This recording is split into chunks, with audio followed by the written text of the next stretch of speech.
নমস্কার। সাহিত্যের মণিমাণিক্যগুলি অনুষ্ঠানে গল্প বলার কথক ঠাকুর অডিও বুক ইউটিউব চ্যানেলে আজ শোনাব বাংলা সাহিত্যের প্রখ্যাত রহস্য রোমাঞ্চ গল্পের লেখক নিহার রঞ্জন গুপ্ত রচিত রহস্য গল্প সংকেত।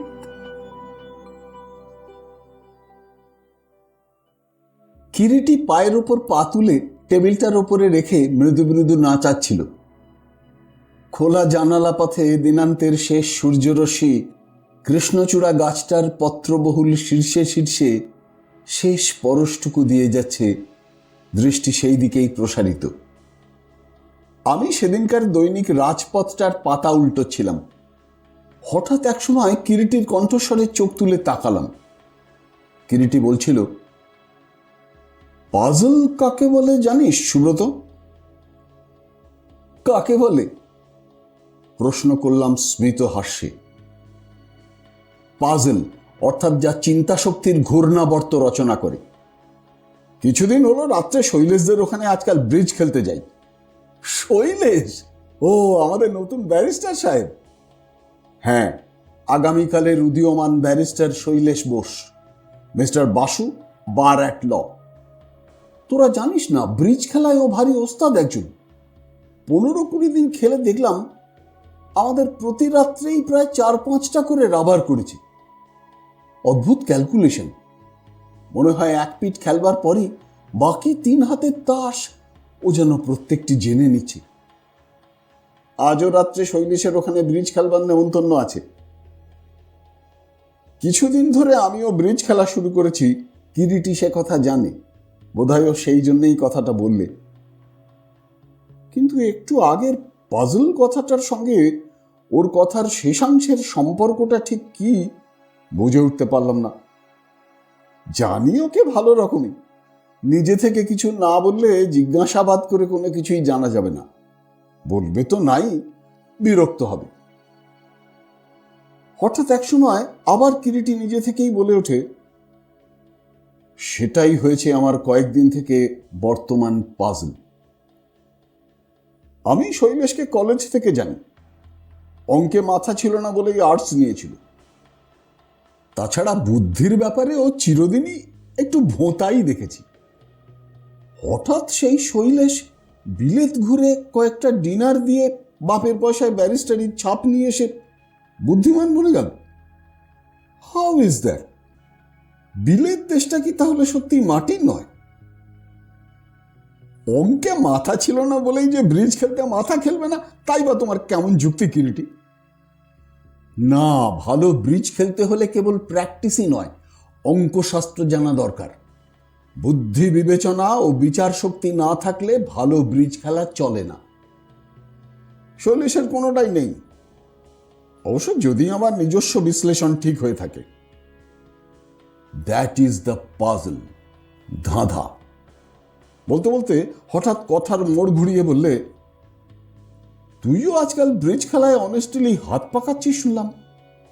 চল না, যাবি শৈলেশের ওখানে আজ রাত্রে খেলতে? তোকে পেয়ে নিশ্চয়ই ও খুশি হবে। বিশেষ কোনো কাজকর্ম নেই হাতে। বললাম, বেশ তো। গাড়ি চালাতে চালাতে একসময় কিরিটি বললে, একটা কথা তোকে বলা হয়নি সুব্রত। শৈলেশের ওখানে যে ব্রিজ খেলা হয় সেটা ঠিক কিন্তু not a game for the game sake. মানে ঠিক 2-10 টাকার খেলা নয়। একটা রাবার মানেই 500 টাকা। বলিস কি? তাহলে বল জুয়ো খেলা। স্টিয়ারিং এ হাত রেখে গাড়ি চালাতে চালাতে সামনের দিকে দৃষ্টি নিবদ্ধ করে কিরিটি মৃদুস্বরে বললে, তা এক প্রকার জুয়ো খেলাই বটে, যদিও জুয়ো ব্যাপারটাই সম্পূর্ণ আপেক্ষিক। আপেক্ষিক? তা নয় তো কি, জীবনে বেঁচে থাকবার চেষ্টা মাত্রই তো জুয়ো খেলা। জুয়ো কে না খেলছে বল? কিরিটির আজকের কথাটা শুনে যেন বিস্ময়ে থ হয়ে গেলাম। কিরিটির মুখে কোনোদিনও এমন কথা শুনবো স্বপ্নেরও অগোচর। কারণ ওর সঙ্গে প্রথম আলাপের সময় থেকেই একটা জিনিস বরাবর লক্ষ্য করেছি, চরিত্রের দিক দিয়ে কিরিটির একটা লৌহ কঠিন নীতি আছে, যা এক প্রকার দুর্ভেদ্য বললেও চলে। নীতির কোনো বিকার নেই বটে, তবে মানসিক একটা অসাধারণ সততা আছে, একটা চারিত্রিক নিষ্ঠা। বস্তুত যার জন্য চিরদিন ওকে আমি গোপনে শ্রদ্ধা করেছি, আন্তরিক ভালোবেসেছি। সেই কিরিটি যখনকার কথা বলছি, বালিগঞ্জ অঞ্চলে অভিজাত সম্প্রদায়ের সুরম্য অট্টালিকার চাপে ওদিকটা তখনও তেমন ঘিঞ্জি হয়ে ওঠেনি। ইতস্তত বিক্ষিপ্ত কয়েকখানা বাড়ি, আর বেশিরভাগই তখন পোড়ো জমি, ধানের ক্ষেত। লেক তখনও মানুষের কল্পনার বাইরে। শৈলেশের পিতা রাধামোহন বাবু কলকাতা শহরের একজন বিখ্যাত ব্যবহারজীবী ছিলেন। জীবনে তিনি প্রচুর অর্থ উপায় করেছিলেন। একমাত্র ছেলে শৈলেশ। ইচ্ছে ছিল ছেলেকে বিলেত থেকে ব্যারিস্টারি পাশ করিয়ে এনে হাইকোর্টে তার পসারটা জমিয়ে দিয়ে যাবেন। কিন্তু মানুষ ভাবে এক আর হয় এক। ছেলেকে বিলেত পাঠিয়ে বালিগঞ্জের দিকে জমি কিনে বাড়ি তৈরি শুরু করলেন। দেখতে দেখতে 4টে বছর কেটে গেল। শৈলেশ ব্যারিস্টারি পাশ করে কন্টিনেন্টে তখন ট্যুর করে বেড়াচ্ছে। এদিকে শৈলেশের বিলেত যাবার বছরখানেক পরেই শৈলেশের পিতা আকস্মিকভাবে একদিন হাইকোর্টের মধ্যেই পক্ষাঘাত রোগে আক্রান্ত হয়ে শয্যাশায়ী হলেন। পুত্র স্নেহে অন্ধ পিতা দূর প্রবাসী পুত্রকে দুঃসংবাদ দিয়ে ব্যস্ত করতে চাইলেন না। শৈলেশের বয়স যখন মাত্র 12 বছর, তখনই তার মাতৃবিয়োগ হয়েছিল। রুগ্ন অসুস্থ শৈলেশের পিতার বাড়িতে অনেক দাসদাসী আছে বটে, কিন্তু সত্যিকারের আপনার জন কেউ ছিল না। দূর সম্পর্কীয় আত্মীয় স্বজনের দল এসে শৈলেশের পিতার চারপাশে ভিড় করে দাঁড়ালো। ক্রমে নতুন বাড়িও নির্মাণ শেষ হলো। আত্মীয়ের দল রুগ্ন শয্যাশায়ী শৈলেশের পিতাকে নিয়ে নতুন বাড়িতে উঠে এলো। দীর্ঘকাল শয্যাশায়ী থেকেও ত্রুটি কোথাও রাখেননি ভদ্রলোক। আগের মতোই সব চলতে থাকে। দীর্ঘ 4 বছর পরে শৈলেশ যেদিন বম্বেতে এসে জাহাজ থেকে নামল, সেই দিনই দীর্ঘ অদর্শনের তীব্র ক্ষুধা বুকে নিয়েই তার পিতার শেষ নিঃশ্বাস বায়ুস্তরে মিলিয়ে গেল। তারপর লোকে দেখলে ও জানলে সদ্য বিলাত প্রত্যাগত নব্য barrister mister Shailesh Basu practice শুরু করেছে হাইকোর্টে। এবং সেই সঙ্গে সঙ্গেই অন্দর থেকে ক্রমে 1-2 করে আত্মীয়ের দল অগস্ত যাত্রা করতে লাগলো নিঃশব্দে। অকৃপণভাবেই খরচ করে অতি আধুনিক কেতায় তৈরি হয়েছিল জাহ্নবী ভবন। বাড়ির জাঁকজমক, শৈলেশের চালচলন দেখে বহু লোকেরই ঈর্ষার উদ্রেক যে হয় এ কথা সকলেই জানে। 5 মুখে প্রকাশ্যেই শৈলেশের ধন দৌলতের কথা আলোচিত হতো। ঘাগি উকিল ছিলেন শৈলেশের পিতা। বহু টাকা রেখে গেছেন অগুন্তি। তা না হলে এখনো এমন চালচলন বজায় রাখে কি করে? ব্যারিস্টারি করে একটি কপরদক আজ বছর 2 শৈলেশ যে রোজগার করেনি তা বাড়ির সকলেই জানতেন। শৈলেশ কিন্তু বেপরোয়া। বিলেত থেকে শৈলেশ আর কিছু শিখে আসুক আর নাই আসুক, ব্রিজ খেলায় সে যে একজন ওস্তাদ হয়ে এসেছে এ কথাটা কিন্তু অল্প দিনের মধ্যেই হঠাৎ কেমন রাষ্ট্র হয়ে গেল বিশিষ্ট একটি মহলে। নিত্য নিয়মিত শৈলেশের বাড়িতে রাতের পর রাত ব্রিজের আসর বসতে লাগলো এবং আসরে অনেকেই হানা দিতে শুরু করলে। শৈলেশ লোকটা দেখতে অত্যন্ত সুপুরুষ, কথায় বার্তায় চালচলনে বিশেষ কেতা দুরস্ত, আচার ব্যবহারে আমির বললেও চলে, আলাপ জমাতেও সে অদ্বিতীয়। শীঘ্রই সে আধুনিক বিশেষ একটি সমাজে একটি বিশেষ স্থান করে নিল। ব্রিজ খেলার আসরটি কিন্তু আসলে ছিল প্রকাশ্যেই পুরোপুরি একটি জুয়ো খেলার আসর। আসলে সকলেই তা জেনেই আসত। শয়ে শয়ে হাজারে হাজারে টাকা প্রতি রাত্রে ভোজবাজির মতো যেন ডানা মেলে উড়ে চলেছে এক পকেট থেকে অন্য পকেটে। কথাটা একান ওকান হতে হতে অকস্মাৎ কিরিটির কানেও আসতে স্বেচ্ছাই গিয়ে সে একদিন আড্ডায় হাজির হলো। সল্লাসে শৈলেশ তাকে আহ্বান জানালো ব্রিজের আসরে। 2-4 দিন আসরে নিয়মিত হাজিরা দিয়েই একটা জিনিস কিরিটি আবিষ্কার করলে, খেলাটা প্রায় প্রতি রাত্রেই একদিকেই গতি নেয়। যে পক্ষেই শৈলেশ থাকে অনিবার্যভাবে সেই পক্ষেরই জিত হয়। সংক্ষেপে কিরিটি গাড়ির মধ্যেই ব্রিজ আসরের ইতিহাসটা আমাকে শুনিয়ে বললে, বাকি ঘটনা তুই এবার চোখ মেলে নিজে দেখবি ও মনে মনে পর্যবেক্ষণ করবি। এই যে আমরা এসে গেছি। বলতে বলতে একটা গেটওয়ালা বাড়ির মধ্যে আমরা এসে প্রবেশ করলাম। সামনেই প্রকাণ্ড ঘোরানো পোর্টিকো, এক পাশে টেনিস লন। পোর্টিকোর নিচে তখন খান 7-8 নানা আকারের দামি দামি গাড়ি দাঁড়িয়ে। গাড়ি থেকে নেমে কিরিটিকে অনুসরণ করলাম। প্রশস্ত হলঘর, একধারে দোতলায় উঠবার সিঁড়ি। সমস্ত বাড়িটা যেন একেবারে কবরখানার মতোই স্তব্ধ। হঠাৎ গাটা যেন কেমন ছমছম করে উঠল। প্রশস্ত হলঘরখানি সোফা সেট দ্বারা সুসজ্জিত, মেঝেতে পুরু কার্পেট বিছানো। একটি মাত্র ডিম্বাকৃতি সিলিং থেকে ঝুলন্ত বাতি বেয়ে যে আলো বিচ্ছুরিত হচ্ছিল, অত বড় হলঘরটাকে আলোকিত করতে মোটেই সেটা পর্যাপ্ত নয়। সমগ্র ঘরখানি জুড়ে আলো ছায়ার যেন একটা লুকোচুরি চলেছে। নিঃশব্দে আমরা সিঁড়ি বেয়ে ওপরে উঠতে লাগলাম। স্বল্পালোকিত একটা টানা বারান্দা। বারান্দার একেবারে শেষ প্রান্তে পৌঁছতেই বহু লোকের মিলিত কণ্ঠের মৃদু গুঞ্জনধ্বনি কানে এসে প্রবেশ করল। সামনেই একটা ঘরের দরজায় ঝুলন্ত পর্দার অন্তরাল থেকে মৃদু চাপা আলোর একটা ইশারা বাইরের টানা বারান্দায় এসে যেন অনধিকার প্রবেশ করেছে। প্রথমে কিরিটি ও পশ্চাতে আমি পর্দা সরিয়ে নির্দিষ্ট কক্ষের মধ্যে গিয়ে প্রবেশ করলাম। Good evening everybody.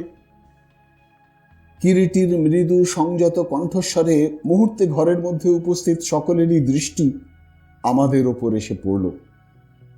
পরিচয় করিয়ে দিই, আমার বন্ধু সুব্রত রায়, মিলিয়নিয়ার।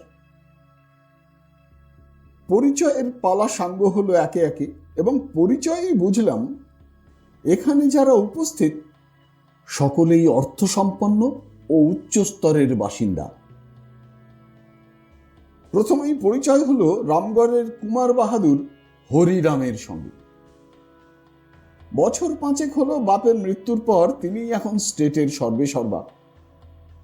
দ্বিতীয় নিমতের জমিদার সুখেন্দু রানা। তৃতীয় বিখ্যাত জুয়েলার গুরজানওয়ালা শেঠ। চতুর্থ মিরপুর স্টেটের সেক্রেটারি ও সর্বময় কর্তা ধনপতি ঘোষাল। এরা ছাড়া বাকি সব কেউ বিখ্যাত অ্যাডভোকেটের পুত্র, কেউ বিজনেসম্যান, কেউ ব্রোকার, ইত্যাদি ইত্যাদি। সকলেরই হাতে কফির পাত্র। ঘরের একপাশে একটা টেবিলে বুফে সাজানো, নানা প্রকারের দেশি বিলেতি খানা সুসজ্জিত। কেউ কেউ খাচ্ছিল কফি পানের সঙ্গে সঙ্গে। আলাপ আরো কিছুক্ষণ চলল। তারপর সকলে উঠল এবারে ব্রিজ খেলার ঘরে। এটা একটা অ্যান্টি রুম বললেও চলে, নাতি প্রশস্ত। ঘরের মধ্যখানে একটি সুদৃশ্য চকচকে চৌকো টেবিল। টেবিলের ওপরে সবুজ বনাত, তার উপরে পাতা একটি সরু গ্লাস। টেবিলের চারপাশে 8খানা সবুজ রঙের চামড়ার গদিমোড়া উজ্জ্বল পালিশ করা চেয়ার। মাথার উপরে সিলিং থেকে ডিম্বাকৃতি সবুজ শেডে ঢাকা একটি অত্যন্ত শক্তিশালী বৈদ্যুতিক আলো ঝুলছে। আলোর ডুমটি এমনিভাবে লাগানো যাতে করে কেবলমাত্র টেবিলের ওপরেই আলো পড়ছে। বাকি ঘরটিতে একটা আবছা আলো আঁধারি। সমস্ত ঘরখানা জুড়ে যেন একটা অদ্ভুত স্তব্ধতা। প্রথমেই আজকের খেলার পার্টনার বাছাই করা নিয়ে একটু বাকবিতণ্ডা হলো, তারপর সেটা সমাধান হয়ে গেল। কিরিটি ও রামগড়ের কুমার বাহাদুর এক পক্ষে, অন্য পক্ষে নিমতের জমিদার ও শৈলেশ। খেলা শুরু হলো। কতক্ষণ খেলা হয়েছে খেয়াল নেই। টেবিলের ঠিক মধ্যস্থলে দুটি সুদৃশ্য রৌপ্য নির্মিত প্লেট ইতিমধ্যে এ সময় রাখা হয়েছিল। একটা তার প্রায় শূন্য, অন্যটায় নোটের স্তূপ জমা হয়ে উঠেছে। আমি গভীর মনোযোগের সঙ্গে খেলার গতি পর্যবেক্ষণ করছিলাম। সত্যি, কিরিটির কথাই ঠিক। জিত হচ্ছে বারবার শৈলেশের দলেরই। এবং আরো আশ্চর্য লাগছিল, প্রতি দানেই শৈলেশের পক্ষের হাতে তাসই যেন ভালো পড়ছে। কেমন করে এটা সম্ভব? অথচ তাস তো প্রতিবারেই সাফলিং চলেছে বেশ ভালো করেই। তবে এ কি রহস্য? সে রাত্রির মতো খেলা যখন প্রায় শেষ হয়ে এসেছে, কিরিটির মুখের দিকে চেয়ে মনে হলো সে বিশেষ কোনো কারণে যেন হঠাৎ বেশ উৎফুল্ল হয়ে উঠেছে। সমস্ত মুখে একটা চাপা আনন্দের জ্যোতি। কিরিটির ওই ধরনের চাপা আনন্দোচ্ছ্বাসের সঙ্গে আমি অভ্যস্ত। কোনো কঠিন সূত্রের মীমাংসায় সে পৌঁছেছে। যাই হোক, একটু পরেই সে রাত্রের মতো খেলা সাঙ্গ হলো। আজ কিরিটির ও তার পার্টনারের হার প্রায় 1500 টাকা করে হবে, কিন্তু মনে হলো কিরিটির তাতে তিলমাত্র দুঃখবোধ যেন নেই। রাত্রি প্রায় 1:30। আজ আর তোর বাসায় ফিরে কাজ নেই সুব্রত, চল রাতটা আমার ওখানেই থাকবি। গাড়ি চালাতে চালাতে কিরিটি আমাকে বললে। বুঝলাম কোনো কিছু সে আমার সঙ্গে আলোচনা করতে চায়। তার প্রস্তাবে সম্মত হলাম। সমগ্র শরীরের স্নায়ুতে স্নায়ুতে যেন কেমন একটা ক্লিষ্ট অবসাদ বোধ করছিলাম। বোধহয় অনেকক্ষণ জেগে আছি, তাই এই অবসন্নতা। একটা লম্বা ঘুম দিতে পারলে বোধহয় শরীরে এই অবসন্নতাটা যেত। নির্দিষ্ট শয্যায় এসে শুতেই দু চোখের পাতা অসহ্য ঘুমে যেন জড়িয়ে এলো। শেষবারের মতো একবার চোখ চেয়ে দেখলাম কিরিটি নিঃশব্দে দুটি হাত পেছনের দিকে আবদ্ধ করে ঘরের মধ্যে পায়চারি করছে। কতক্ষণ ঘুমিয়েছিলাম মনে নেই। ঘুম যখন ভাঙল, রাত্রি কিছুটা অবশিষ্ট আছে। খোলা জানালা পথে চোখে পড়ল রাত্রি শেষের ধূসর আবছা আকাশের এক টুকরো। ঘরের মধ্যে তখন আলো জ্বলছে এবং ঠিক আলোর সামনে টেবিলের ওপরে কি একটা বস্তু যেন কিরিটি ম্যাগনিফাইং গ্লাসের সাহায্যে গভীর মনোযোগের সঙ্গে পরীক্ষা করছে। ব্যাপার কি কিরিটি, ঘুমোতে যাসনি তুই? কিরে, ঘুম হলো? সামান্য একটু সলিবল বারবিটন খেয়ে ঘুমিয়ে পড়লি? সলিবল বারবিটন?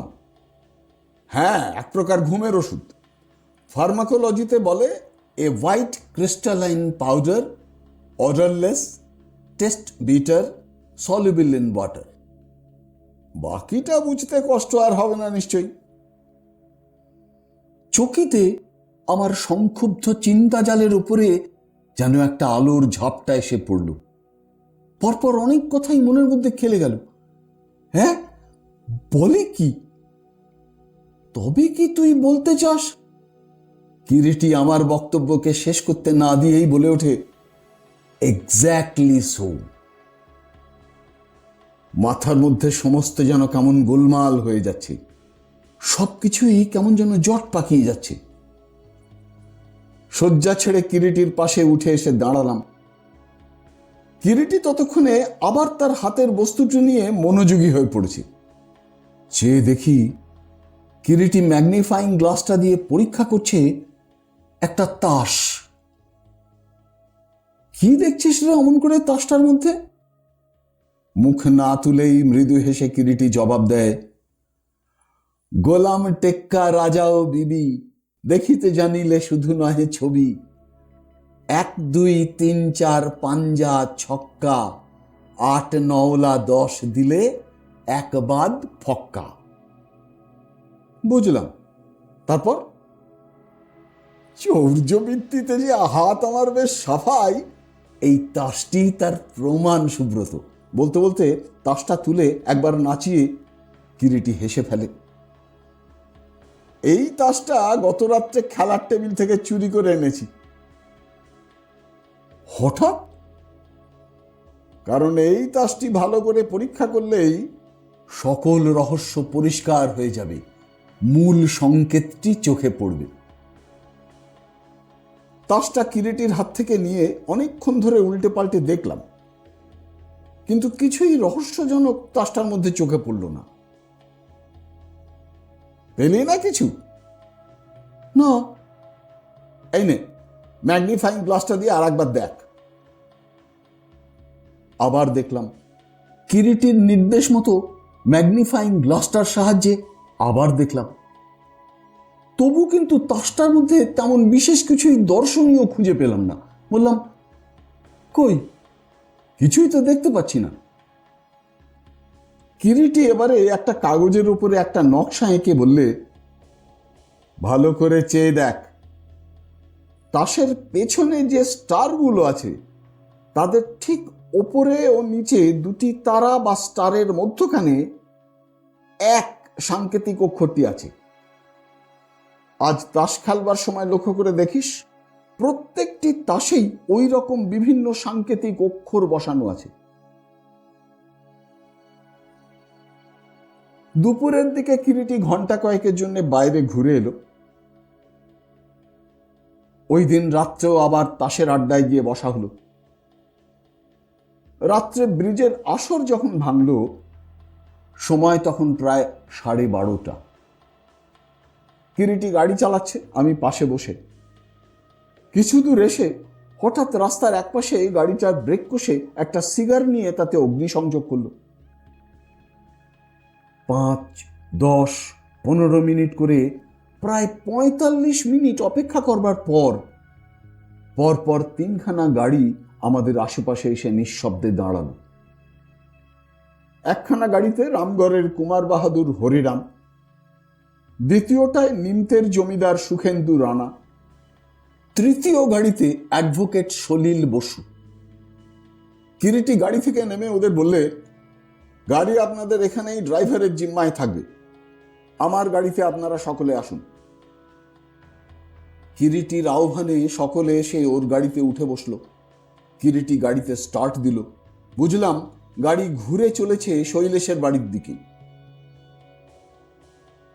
গেট বন্ধ হয়ে গিয়েছিল। দারোয়ানকে ডাকিয়ে গেট খোলানো হলো। কলিং বেল টিপতেই ভৃত্য একটু পরে এসেই দরজা খুলে দিলে। কিরিটি প্রশ্ন করলে, সাহেব কি ঘুমিয়েছেন? আগে এই মাত্র তিনি শুতে গেলেন বোধহয়।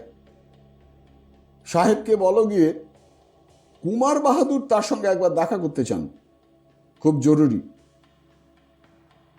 ভৃত্য আমাদের সকলকে পার্লারে বসিয়ে ওপরে চলে গেল। মিনিট 10 মধ্যেই শৈলেশ নিচে নেমে এলো। পরিধানে স্লিপিং গাউন, মুখে পাইপ। আমাদের সকলকে এত রাত্রে এভাবে আবার ফিরে আসতে দেখে সে যে বেশ বিস্মিতই হয়েছে, ওর চোখ মুখ দেখেই তা বোঝা গেল। কি ব্যাপার? বলি, ব্যাপার কি? জবাব দিল কিরিটি, শৈলেশ, কুমার বাহাদুরের হয়ে তোমার কাছে আমি 50,000 টাকার দাবি জানাচ্ছি। 50,000 টাকা দাবি? বিস্ময়ে ও যেন একেবারে হাঁ হয়ে গেছে। হ্যাঁ, তুমি ব্রিজ খেলবার ছল করে অন্যায়ভাবে ওর কাছ থেকে আজ পর্যন্ত 50,000 টাকা ঠকিয়ে নিয়েছ। শৈলেশ এতক্ষণে বোধহয় ব্যাপারটা বুঝতে পারলো। বললে, অন্যায় নয়, বলতে পারো জুয়া খেলায় উনি হেরেছেন, আমি জিতেছি। জুয়া খেলায় হার জিত আছেই। উনি কচি খোকাটি নন, আগাগোড়াই উনি জানতেন যে জুয়ো খেলছেন। আজ যদি উনি জিততেন, আমাকে কি টাকাটা ফিরিয়ে দিতেন? Shut up you cheat! এবারে কুমার বাহাদুর গর্জন করে ওঠে, ওর নাম জুয়ো খেলা, শয়তান! ল্যাঙ্গুয়েজ প্লিজ কুমার বাহাদুর, এটা একজন ভদ্রলোকের বাড়ি। ভদ্র আচরণ না করলে আমি বাধ্য হব তার ব্যবস্থা করতে। নির্ভীক কঠিন স্বরে শৈলেশ জবাব দেয়, শোনো শৈলেশ, তোমার এখানে ব্রিজ খেলাটা সত্যিকারের জুয়ো খেলা যদি হতো, কিছু বলবার ছিল না। কিন্তু তুমি বেশ ভালো করেই জানো কিরকম চালাকি করে তুমি ব্রিজ খেলো। চালাকি কিরকম? তোমার প্রত্যেকখানা তাসের পেছনে সাংকেতিক অক্ষর বসানো, যার সাহায্যে তুমি প্রত্যেকের হাতের তাস না দেখেও জানতে পারো। সাংকেতিক অক্ষর বসানো? হ্যাঁ। কিরিটির কণ্ঠস্বর বজ্র কঠিন। কি পাগলের মতো আবল তাবল বকছো রায়? বেশ, চলো তোমার খেলার তাসগুলো ড্রয়ার থেকে বের করবে, চলো, তোমার চোখের সামনেই দেখিয়ে দেবো কি চাই আমি। বেশ, চলো। সকলে এসে খেলার ঘরে প্রবেশ করলাম। ড্রয়ার থেকে তাস বের করা হলো, কিন্তু আশ্চর্য, কোনো তাসই তন্ন তন্ন করে খুঁজেও গত রাত্রের দেখা সাংকেতিক চিহ্ন কিছুই খুঁজে পাওয়া গেল না। সকলেই হতভম্ব। কিরিটি নিজে আর একবার তাসগুলো দেখে হঠাৎ ঘুরে দাঁড়িয়ে সোজা দৃষ্টিতে তাকালো শৈলেশের দিকে। শৈলেশ, আমি কিরিটি রায়, আমার চোখে ধুলো দেওয়া তোমার সাধ্যাতীত। যে তাস দিয়ে প্রত্যহ খেলা হয় সে তাস নয়, কারণ আজ যে তাস নিয়ে খেলা হয়েছে তার প্রায় প্রত্যেকটিতেই আমি নখের আঁচড় বসিয়ে দাগ কেটে দিয়েছি। বের করো সেই তাস, বের করো, কোথায় রেখেছো সেই তাস? মুহূর্তে ঠিক এমনি সময়ে দপ করে ঘরের বাতি নিভে গেল। নিশ্ছিদ্র অন্ধকারে ঘরটা যেন বিলুপ্ত হয়ে গেল চোখের পলক ফেলতে না ফেলতে। কিরিটির নির্দেশ মতো আমিও সতর্ক হয়ে গেলাম। কিরিটির পকেটে টর্চ ছিল, সে বোতাম টিপে বাতি জ্বালালো। সকলেই হতভম্ব, হতচকিত। কিন্তু টর্চের আলোয় ঘরের মধ্যে কোথাও শৈলেশের টিকিটিরও দর্শন পাওয়া গেল না। হাওয়ার মতোই যেন সে উবে গেছে ঘরের মধ্যে থেকে। সুইচ টিপে আবার ঘরের বাতি জ্বালানো হলো। না, সত্যিই শৈলেশ ঘরের মধ্যে নেই। কিরিটির চোখে মুখে কিন্তু এতটুকুও উদ্বেগের চিহ্ন পর্যন্ত নেই। একান্ত নির্বিকার ভাবে সে টেবিলের ড্রয়ারগুলো পরীক্ষা করতে লাগলো। 3টে ড্রয়ারের একটায় চাবি দেওয়া। পকেট থেকে এক বোঝা চাবি বের করে তার মধ্যে থেকে একটা চাবি বেছে লাগাতেই চাবি ঘুরে গেল এবং ড্রয়ার খুলতেই তার মধ্যে অভীষ্ট তাস জোড়া পাওয়া গেল। আলোর সামনে কিরিটি তাসগুলো সকলের চোখের সামনে মেলে ধরে বললে, এই দেখুন, প্রত্যেকটা তাসেরই পিছনে, ওপরে, নিচে সাংকেতিক অক্ষর বসানো, এবং এই সংকেতের সাহায্যেই সে সকলের ওপর খেলায় টেক্কা দিয়ে দান জিতে নিত। কিন্তু আর নয়, কাল আপনারা সকলে আমার ওখানে আসবেন, সব আমি এক্সপ্লেন করে দেব। শৈলেশ এই ঘরের মধ্যে কোনো গুপ্ত দ্বার পথে নিশ্চয়ই আত্মগোপন করেছে। এখন সেই গুপ্ত দ্বার পথে খুঁজে তাকে অনুসরণ করা বৃথা, কারণ সে নিশ্চয়ই এতক্ষণে আমাদের নাগালের বাইরে। রাতও অনেক হয়েছে। কুমার বাহাদুর, কাল সকালে আমার ওখানে আসতে কিন্তু ভুলবেন না। I will decide your case. সেই রাত্রে কিরিটির ওখানে ফিরে এসে বাইরে থেকেই আমাদের নজরে পড়ল তার বাইরের ঘরে আলো জ্বলছে। ব্যাপার কি, এত রাত্রে তোর কাছে আবার কে এলো? কিরিটি ঘরের দিকে অগ্রসর হতে হতে বললে, অনুমান যদি আমার মিথ্যে না হয় তাহলে শৈলেশই আমাদের জন্য অপেক্ষা করছে। শৈলেশ? হ্যাঁ, সত্যি বাইরের ঘরে ঢুকে দেখলাম মুহ্যমানের মতো শৈলেশই দুহাতের মধ্যে মাথা গুঁজে বসে আছে একটা সোফার উপরে। আমাদের পদশব্দে ও মুখ তুলে তাকালো। সমস্ত মুখখানায় যেন একটা সর্বহারার রিক্ততা, রক্তশূন্য, ফ্যাকাশে। হঠাৎ কিরিটিকে সামনে দেখে শৈলেশ উঠে এসে তার হাত দুটো চেপে ধরে বললে, আমাকে বাঁচাও ভাই, এমনি করে আমাকে সাক্ষাৎ অনিবার্য ধ্বংসের মধ্যে ঠেলে দিও না। বসো বসো শৈলেশ, সব কথা তোমার শুনবো। দাঁড়াও, আগে কফি আনতে বলি। কিরিটি জঙ্গলিকে ডেকে 3 কাপ কফির আদেশ দিলে। সে ঘরে ফিরে আসতেই শৈলেশ কি যেন বলতে উদ্যত হতেই কিরিটি মৃদু হেসে বললে, first of all get your nerve strong my boy, তারপর শুনবো তোমার কাহিনী। একটু পরেই জঙ্গলি ট্রেতে করে ধুমায়ুত 3 কাপ কফি নিয়ে এলো। শৈলেশ তার কাহিনী শুরু করলো। তোমরা কেউ জানো না, যখন আমি বিলেত থেকে ব্যারিস্টার হয়ে ফিরে এলাম। কিরিটি মৃদুস্বরে বললে, আমি জানি সেসব কথা শৈলেশ। এসে দেখলে তোমার বাবা তোমার জন্য একমাত্র কলকাতার বাড়িটা ছাড়া কিছুই রেখে যেতে পারেননি, এবং শেষের 1টা বছর কেবল ঋণ করেই তোমার বিদেশের খরচপত্র চালাচ্ছিলেন। আশ্চর্য, কেমন করে জানলে? তোমার বাবার অসুস্থতার সুযোগ নিয়ে তোমাদের আত্মীয় স্বজনরা তোমার বাবার চারপাশে এসে স্থায়ী আসন গেড়ে ওকে চুষতে শুরু করে দেন। হ্যাঁ, এবং সেই সময় কোনো এক ধনী মহাজনের কাছ থেকে অত্যন্ত উঁচু হারে সুদ দিয়ে বহু টাকা কর্য করেন। বাইরে এমন সময় জুতোর শব্দ পাওয়া গেল। কিরিটি সঙ্গে সঙ্গে আহ্বান জানালো, আসুন আসুন মিস্টার চৌধুরী। ঘরে এসে প্রবেশ করলেন CID police deputy super mister R Chowdhury. ব্যাপার কি কিরিটি বাবু, এত রাত্রে জরুরি তলব কেন? চৌধুরী একটা সোফায় বসতে বসতে প্রশ্ন করলেন। আর চোখে চেয়ে দেখলাম শৈলেশের সমগ্র মুখখানা যেন ছাইয়ের মতো ফ্যাকাশে হয়ে গেছে। ইনি আমাদের বন্ধু ব্যারিস্টার বাসু, মিস্টার চৌধুরী। সহসা একটা আর্ত অর্ধস্ফুট চিৎকার করে শৈলেশ জ্ঞান হারিয়ে সোফার উপর এলিয়ে পড়ল। কিরিটি তাড়াতাড়ি উঠে শৈলেশের কাছে গিয়ে বললে, সুব্রত, শৈলেশ সেন্সলেস হয়ে গেছে দেখছি, চট করে 1 গ্লাস জল নিয়ে আয়। আমি জল আনতে ছুটে গেলাম। পরের দিন সকাল। কিরিটির বাইরের ঘরে আমরা সকলে বসে। ইতিমধ্যে শৈলেশ অনেকটা সুস্থ হয়ে উঠেছে। কিরিটি বলছিল, ভাগ্যের বিড়ম্বনা। শৈলেশকে আমি খুব ভালো করেই চিনতাম। মগজে বুদ্ধি বস্তুটা যে ওর কোনোদিনই তেমন খুব ধারালো নয়, এ আমার ভালো করেই জানা ছিল। ব্রিজ খেলার আসরে প্রথমেই যখন জানতে পারলাম নির্দোষ আমোদের মধ্যে দিয়ে বিশেষভাবে জুয়ো খেলা চলছে পাকাপোক্তভাবে, তখন থেকেই ধরবার চেষ্টা করেছি রহস্যটা কোথায়।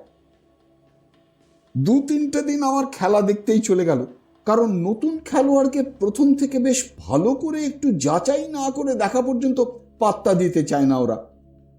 তাই দলের মধ্যে নিজেকে প্রতিষ্ঠিত করতেই 2-3 দিন আমার চলে গেল।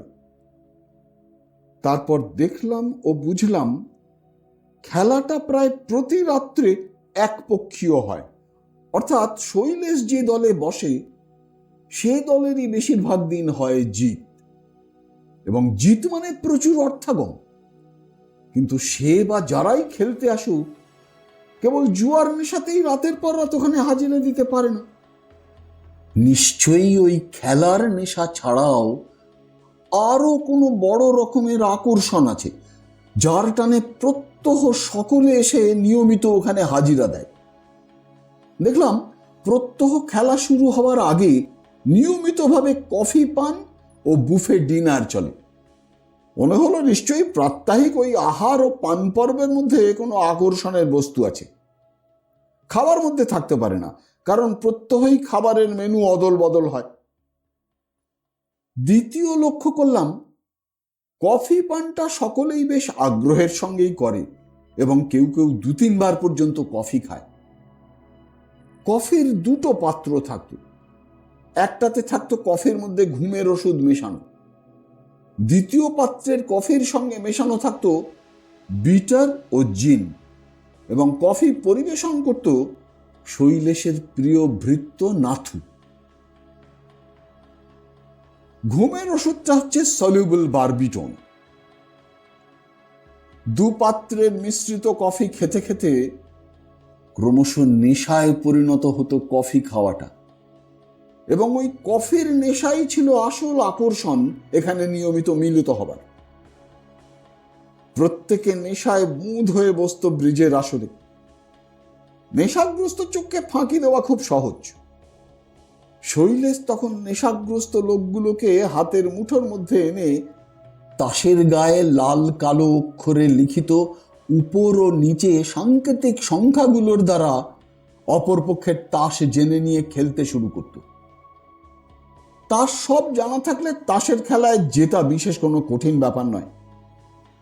সাংকেতিক অক্ষরগুলো হচ্ছে টেক্কায় 1, কিং এ কে, কুইন এ কিউ, জ্যাকে জে, তারপর যথাক্রমে 2, 3, 4, 5, 6, 7, 8, 9, 10 বেলায় 0। এই পর্যন্ত ছিল শৈলেশের ডিউটি। এবার এ ব্যাপারে যার আসল ব্রেন, তার কথায় আসব।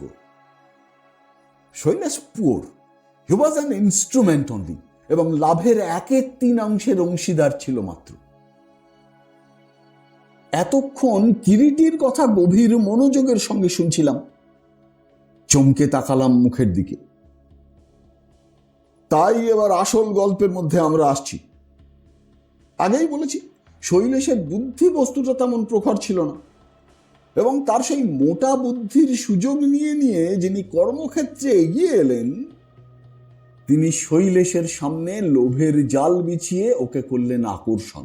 বললেন, এবার শৈলেশই বলে উঠল, সত্যি আমাকে বললেন সব দেনা আমার তিনি শোধ করে দেবেন এবং নিয়মিত আমাকে টাকা উপায়ের ব্যবস্থাও করে দেবেন। আমার তখন ভীষণ দৈন্য অবস্থা, প্রায় উপবাসের জোগাড়। তার প্রস্তাবে রাজি হওয়া ছাড়া আমার দ্বিতীয় পন্থা ছিল না। শুধু তাই নয়, যে মহাজনের কাছে বাবার সর্বস্ব বাঁধা পড়েছিল, তিনি খেলার ছলে প্রত্যেককে নেশাগ্রস্ত করে সংকেতের সাহায্যে দানের পর দান আমরা জিতে চললাম, এবং টাকার বেলায় তোমার হতো মাত্র 1/3 শেয়ার। কিরিটি মৃদু হেসে বলল, হ্যাঁ, এবং আমার যদি ভুল না হয়ে থাকে তিনি পার্টি জোগাড় করে আনতেন, কেমন কিনা? হ্যাঁ, না হলে তুমিই বলো, কি করে আমি ওই সব বড় বড় লোকেদের সঙ্গে যোগাযোগ করতে পারি?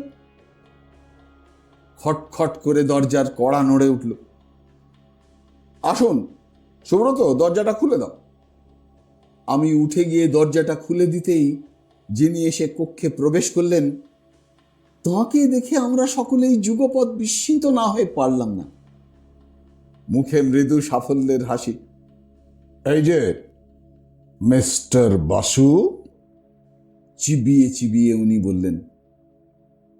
হঠাৎ সুপার মিস্টার চৌধুরী উঠে দাঁড়িয়ে গম্ভীর কণ্ঠে বললেন, আপনাকে অ্যারেস্ট করলাম। হোয়াটস অল দিস? রাগ মিশ্রিত কণ্ঠে বললেন উনি। আদালতেই সেটার ব্যাখ্যা হবে মিস্টার, জবাব দিলেন মিস্টার চৌধুরী। কিন্তু অ্যারেস্ট কেন করছেন জানতে পারি কি? কণ্ঠস্বরে শ্লেষ। এই যে গ্রেপ্তারি পরোয়ানা, পড়ে দেখুন। আমরা সকলেই উঠে এলাম প্রসারিত কাগজটার দিকে। রামগড়ের কুমার বাহাদুর শ্রী হরিরামকে মাদক দ্রব্যের চোরা কারবার করবার জন্য গ্রেপ্তার করা হল। কিরিটি সত্যি অতীব ধূর্ত। ব্রিজ খেলার ধর কাজ দিয়েও যায়নি, একেবারে সোজাসুজি মাদক দ্রব্যের চোরা কারবারের অভিযোগ। বজ্র আটুনি।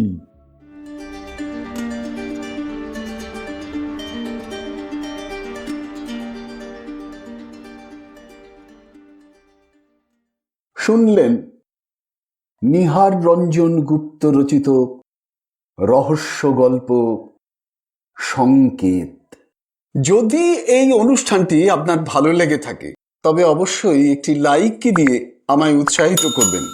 যারা এখনো আমার এই চ্যানেলটিকে সাবস্ক্রাইব করেননি তারা অবশ্যই সাবস্ক্রাইব বোতামটি টিপে চ্যানেলটিকে সাবস্ক্রাইব করে নেবেন এবং ভিডিওর কমেন্ট বক্সে আপনার মূল্যবান মতামত জানিয়ে চ্যানেলটিকে আরও এগিয়ে নিয়ে যেতে আমায় সাহায্য করবেন।